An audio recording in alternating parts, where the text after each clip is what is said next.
Hello, नमस्कार, good morning. कैसे हैं आप लोग? जैसा कि आपको पता है, अभी हम लोग महाजनपद काल का अध्ययन कर रहे हैं। महाजनपद काल, इसका टाइम पीरियड क्या है? 600 ईसा पूर्व से लेकर और 400 बीसी तक। 600 ईसा पूर्व से लेकर 400 ईसा पूर्व तक इसका टाइम पीरियड रहने वाला है। और हम लोगों ने राजनीतिक संगठन अभी कवर कर लिया है, हमारा कंप्लीट हो चुका है। और इस वीडियो में हम प्रशासनिक संगठन के बारे में अध्ययन करेंगे।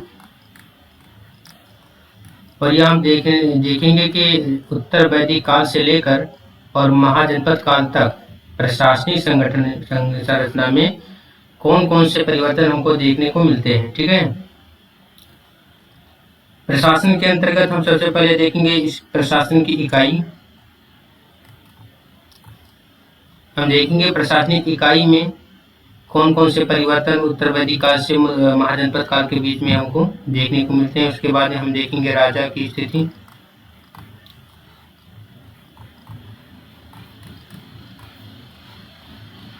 नेक्स्ट हम देखेंगे कर व्यवस्था। उसके बाद में देखेंगे सैन्य शक्ति, सैन्य संगठन। ठीक है। और जो हमारा लास्ट होगा लिपि। तो महाजनपद काल के अंतर्गत प्रशासनिक संरचना के बारे में यदि आपको इतनी जानकारी हो जा रही है तो प्रशासनिक संगठन के बारे में आसानी से आप एक बेहतर उत्तर लिखने में योग्य हो जाएंगे, सक्षम होंगे। ठीक है। तो चलिए शुरू करते हैं। सबसे पहले हम देखते हैं इकाई की, प्रशासनिक इकाई के बारे में। महाजनपद काल में प्रशासनिक इकाई।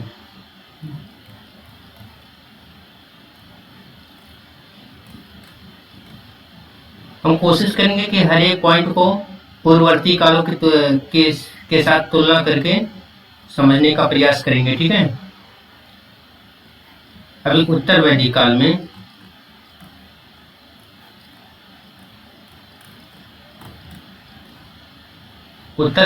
हम देखते हैं कि प्रशासन की जो सबसे छोटी इकाई और सबसे बड़ी इकाई। सबसे छोटी इकाई थी कुल अथवा परिवार। तो सबसे बड़ी इकाई के रूप में हम देखते हैं उत्तर वैदिक काल में अभी जनपद का विकास हो पाया। ठीक है।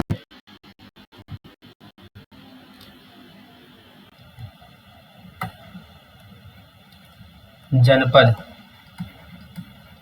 का विकास हमको देखने को मिलता है। लेकिन उत्तर वैदिक काल में या कह सकते हैं कि महाजनपद काल से पूर्व हमको प्रशासनिक क्षेत्र में महाजनपद का विकास देखने को नहीं मिलता है। महाजनपद का विकास आगे महाजनपद काल में अथवा बुद्ध काल में देखने को मिलता है। ठीक है।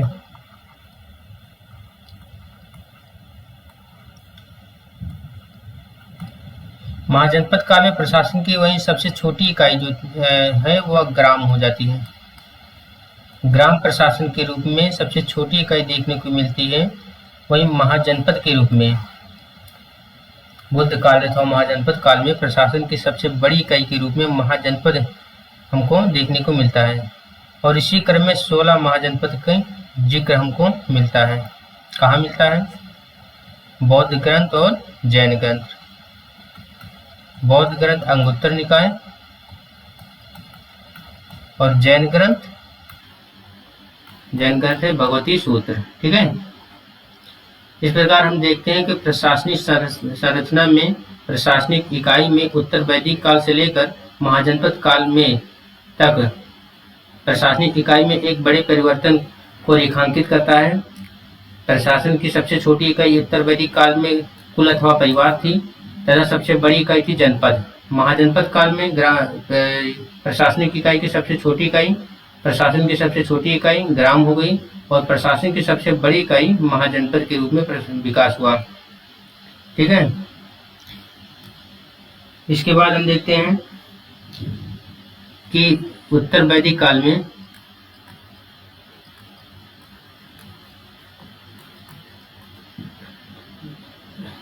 राजा की स्थिति बहुत मजबूत नहीं थी। राजा की स्थिति अत्यधिक मजबूत नहीं थी। वह छोटी मोटी उपाधियां धारण करता था, लेकिन महाजनपद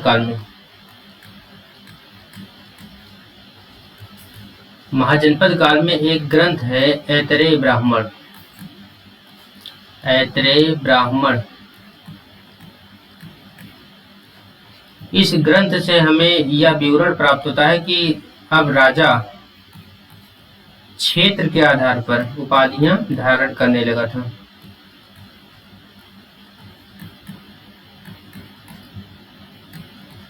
जैसे जो पूरब के शासक थे, उन्होंने अपने को सम्राट कहलवाना पसंद किया।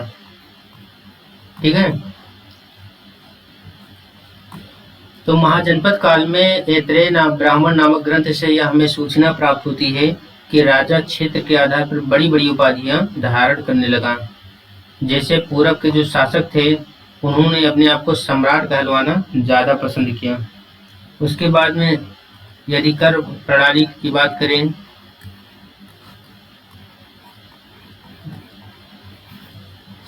तो महाजनपद काल से पूर्ववर्ती काल में अर्थात उत्तर वैदिक काल में कुछ करों की चर्चा मिलती है, जैसे बलि हो गया, भाग,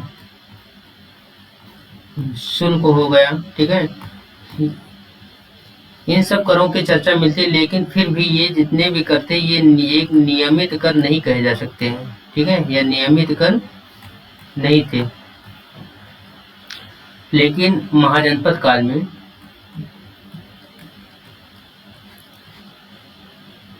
हमें बेहतर कर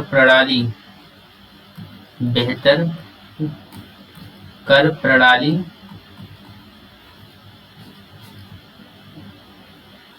का साक्ष्य प्राप्त होता है। इस काल में कर व्यवस्था से जुड़े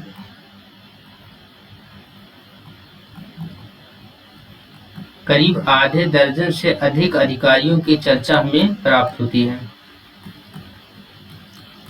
महाजनपद काल में कर प्रणाली से जुड़े हुए करीब आधा दर्जन से अधिक अधिकारियों का विवरण हमें प्राप्त होता है। इन अधिकारियों में जैसे कि रज्जु ग्राहक हो गए, संग्रहित्री हो गए,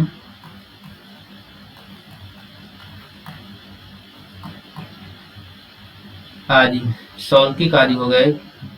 रज्जु ग्राहक का काम होता था भूमि की माप कराना, तो वहीं संग्रहित्री का काम होता था जो राजस्व आता था उसका संग्रह करना, राजस्व का संग्रह करना। इस प्रकार हम देखते हैं कि महाजनपद काल में एक बेहतर कर प्रणाली अस्तित्व में आई और कर प्रणाली से संबंधित करीब आधे दर्जन से अधिक अधिकारियों का विवरण हमें साहित्यिक स्रोत के रूप में बौद्ध ग्रंथों में या अन्य ग्रंथों में समकालीन प्राप्त होता है। ठीक है, कर व्यवस्था के बाद में हम देखते हैं कि राज्य के पास अतिरिक्त संसाधन आए।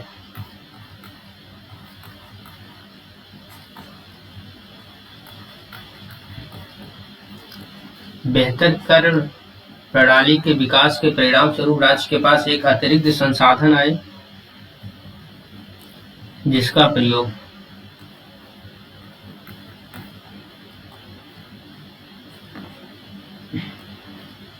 सैन्य शक्ति को मजबूत करने में शासक द्वारा किया गया। सैन्य शक्ति को मजबूत बनाने के क्रम में स्थायी सेना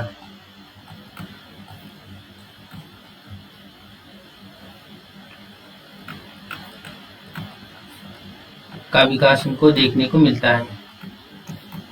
इसके साथ ही रक्त संबंध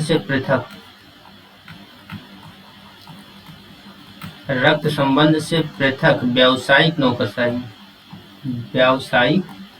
नौकरशाही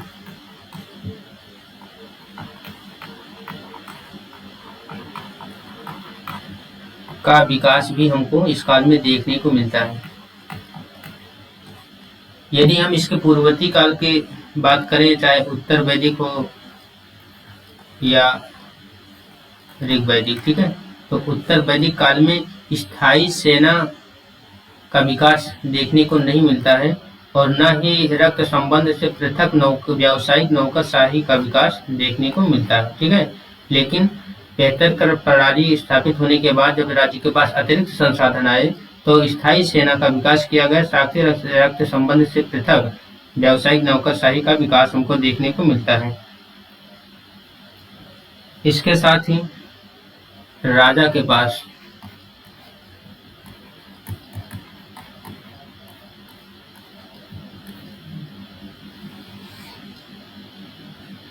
जनमत जानने का साधन था।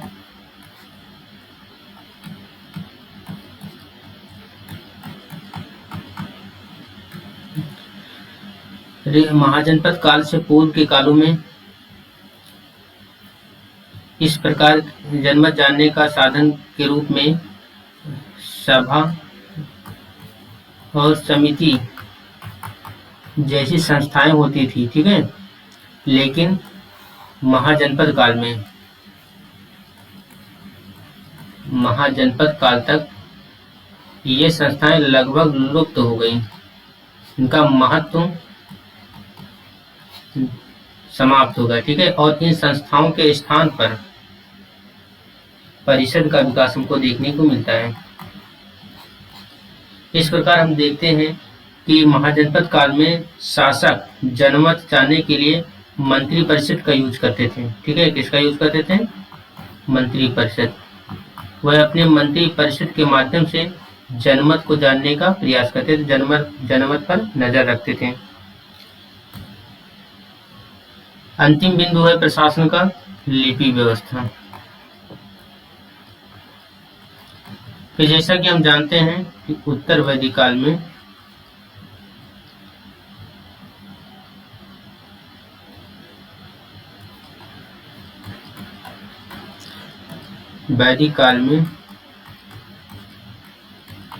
लिपि का विकास नहीं हो पाया था।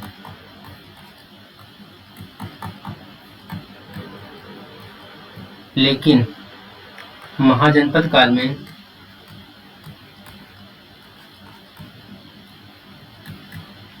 लिपि का विकास हमको देखने को मिलता है, जिसके परिणाम स्वरूप राजकीय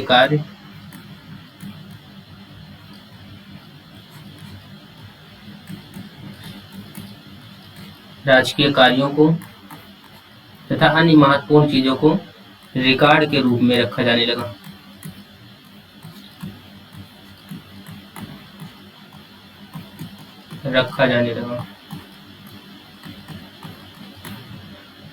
तो इस प्रकार हम देखते हैं कि प्रशासनिक से संगठन में उत्तर वैदिक काल से लेकर और महाजनपद काल तक प्रशासनिक संरचना में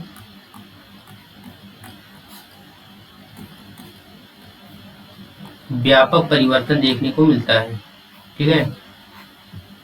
जिसे हम प्रशासनिक इकाई के रूप में राजा की वो स्थिति जो उपाधि लेता था, क्षेत्र के आधार पर कर प्रणाली विकसित हुई, तो अतिरिक्त संसाधन राज्य के पास आया। फिर उन संसाधनों की मदद से सैन्य संगठन, स्थायी सेना का गठन संभव हो पाया। साथ ही रक्त संबंध से पृथक व्यावसायिक नौकरशाही का गठन हो पाया। लिपि व्यवस्था का विकास हुआ बेहतर, जिसके माध्यम से राजकीय कार्यों को रिकॉर्ड के रूप में रखा जाना संभव हुआ। यह था महाजनपद काल की प्रशासनिक संरचना। धन्यवाद। Thank you.